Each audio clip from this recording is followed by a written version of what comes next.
हम मीनू झा प्रणाम करै छी सब मिथिलावासी के। आइ हम एकटा होली के गीत गाबि रहल छी और आशा करै छी जे अहाँ सबके नीक लागत। अगर नीक लागत तो हमर चैनल मैथिली गीतमाला के सब्सक्राइब कऽ देबै और गीत के लाइक शेयर कनि सेहो कऽ देबै। धन्यवाद। होरी कनक भवन में खेलत है रघुवीर। होरी कनक भवन में खेलत है रघुवीर। कहमा के सिया जनक दुलारी, कहमा के सिया जनक दुलारी। कहमा के राजकुमार, कहमा के राजकुमार। होरी कनक भवन में खेलत है रघुवीर। मिथिला के सिया जनक दुलारी,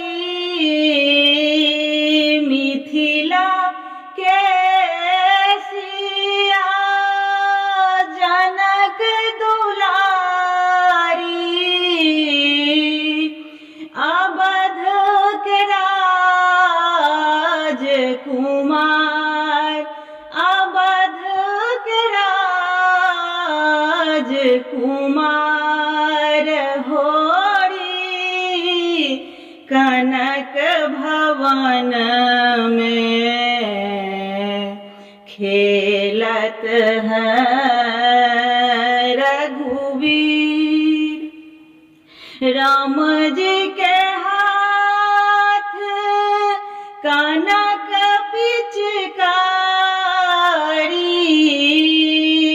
राम जी के हाथ कनक पिचकारी।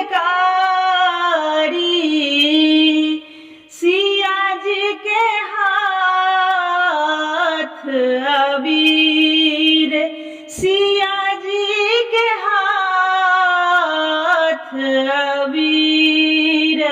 होरी कनक भवन में खेलत है रघुवीर। राम जी के भी जाला पियर पीताम्बर हो, राम जी के भी जाला पियर पीताम्बर। सिया जी के भी जलचीर, सिया जी के भी जलचीर। होरी कनक भवन में खेलत है रघुवीर।